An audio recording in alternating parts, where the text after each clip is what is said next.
used to be able to handle this. Not everything, not perfectly. You could get through a Tuesday without feeling like you were carrying something invisible on your chest. But lately, even small things feel enormous.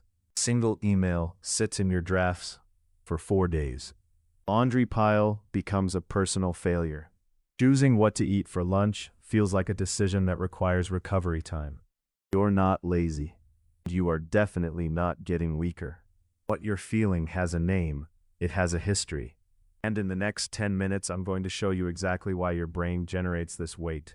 I'm going to show you something a Japanese poet discovered in the middle of his own collapse that changed how his students worked, wrote, and lived. Something the modern world has no word for, but you've felt the absence of it every single day. Think about your morning. Before your feet even touch the floor, your brain has already processed 17 unfinished things. The thing you didn't finish yesterday. Message you left unread. Goal you told yourself you'd start Monday. And then the Monday after that. You haven't done a single thing yet, and you're already behind. You've tried fixing this. Of course you have. Downloaded the habit tracker. You watched the discipline videos. You bought the planner with the motivational quote on the cover. Here's what nobody tells you about those solutions. They are making the heaviness worse. Every time you engage with a system that tells you to just push through it, and you try, and you fail, your brain files that as evidence against you. And the file gets thicker every time. Your nervous system isn't broken. It's doing exactly what it was designed to do. It's protecting you from what it has identified as a threat. A threat isn't your to-do list. Threat is the impossible distance between who you are right now and who every piece of advice is telling you to be.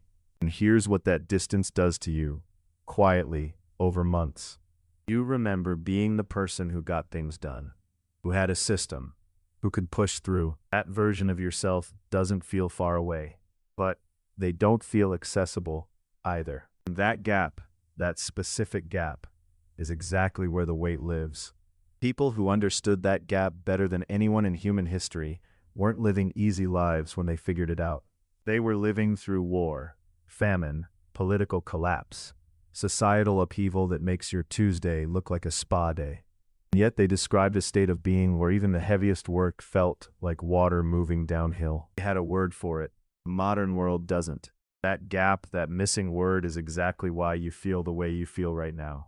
The villain in your story is not your lack of willpower. The villain is that you were handed a map for a city that no longer exists. You know that version of yourself who used to move through things. You had better days when the work didn't feel like fighting yourself to do it. That version isn't gone. Someone else lost them too, 335 years ago. In the silence of that loss, he found something that changed everything. His name was Matsuo Bashō. Not the quiet kind of crisis you read about in history books, the invisible kind. He was one of the most celebrated poets in Japan, and he had completely lost his ability to work. Every word felt like lifting something too heavy. His output dried up. His students started to worry. Sound familiar? And in that silence, Bashō made a discovery that would become the foundation of an entire philosophy. He realized that the heaviness was not coming from the work. It was coming from the weight he was placing on the work. He called what he discovered Karumi. It translates, roughly, to lightness, but not the lightness of doing less. Lightness of touching your work differently. Bashō observed that when he treated a poem as something that must be perfect, something important, something that carried the weight of his reputation, it became impossible to write. When he approached the same poem as a child approaches a puddle with curiosity, with no attachment to the result, the words arrived without effort. He wasn't working less hard. He had removed the gravity from the work itself. Think of it this way. A martial artist who grips their sword with everything they have becomes slow, rigid, predictable. The one who holds it loosely moves like water. You are gripping your entire life with everything you have. And it is making you slow. This is where this becomes practical, because the way Bashō's students applied Karumi in daily life is nothing like what any modern productivity system will ever tell you to do. The Karumi system has 3 elements. None of them will feel like productivity advice. That is the point. Element 1. The stone to leaf reframe. Right now, your brain sees every item on your to-do list as a stone you have to carry to the top of a hill. The brain hates carrying stones. It will do almost anything to avoid the moment of picking one up, including convincing you that scrolling your phone for 40 minutes is somehow preparation for the task. Bashō's students practice something called asobi, playful engagement, the direct opposite of serious effort. When a task felt too heavy, they asked themselves one question: how would I do this if it didn't matter at all? Not how do I do this perfectly, not how do I do this efficiently. How would I do this if the outcome was completely unimportant? Try it right now with something you've been avoiding. Write that email, but give yourself permission to send it with one typo. Clean one corner of the kitchen, not the whole thing. Or in this one will feel the most uncomfortable. Open the document. Just open it. Don't write yet. Just let it be open. The moment you give yourself permission to do something poorly, the gravity disappears because your brain was never afraid of the task. It was afraid of failing at the task. Remove the possibility of failure and you remove the weight. When was the last time you let yourself be genuinely bad at something without apologizing for it? Think about that. Actually think about it. Element 2. The 90-second Kukan reset. There's a reason you feel more exhausted after a day of doing nothing than after a day of actual work. Because you didn't do nothing. Jumped from tab to tab, task to notification, conversation to content, and your brain never received the signal that anything actually ended. You are burned out, not because you are doing too much. You are burned out because you have eliminated every gap. Japanese called this missing signal ma, the sacred empty space between things. Not emptiness as absence, but emptiness as the thing that makes everything else possible. Silence between musical notes is what makes music. The space between words is what makes language. The gap between your activities, the one you currently fill with your phone, with background noise, with anything to avoid stillness, is the only place where your nervous system can actually reset. The practice is almost insultingly simple. Before you begin anything new, sit for 90 seconds and do nothing. Not meditation, not breathing exercises, not journaling, nothing. You will feel the urge to check your phone within the first 20 seconds. That urge is the proof you need this more than you think. After 90 seconds, begin. You will notice the task requires less force than usual. That is not coincidence.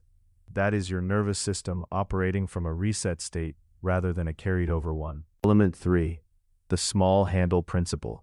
This is the element most people skip, and it is the only reason the first two ever work long term. The reason a task feels impossible is almost never the task itself. It is the size of the handle you are trying to grip. Clean the kitchen is not a task. It is a mountain with no path. Wash one spoon is a task. It has a beginning, a middle, and an end that takes 45 seconds. Bashō's students were taught that the spirit of the whole is contained within the smallest part. If you wash the spoon with full attention, you have not avoided the kitchen. You have begun it. Here is what the neuroscience confirms about what Bashō knew intuitively. Completing a task, regardless of its size, triggers a dopamine release. That release is what creates momentum. You are not waiting for motivation to start. You are waiting for the start to create the motivation. Find the smallest possible version of the thing you are avoiding. Not the first step, the first movement. Open the laptop, pick up the pen, fill the glass of water.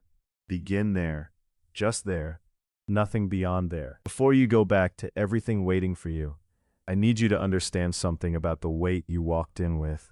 That heaviness, the fog, the resistance, the feeling that something is fundamentally broken inside you.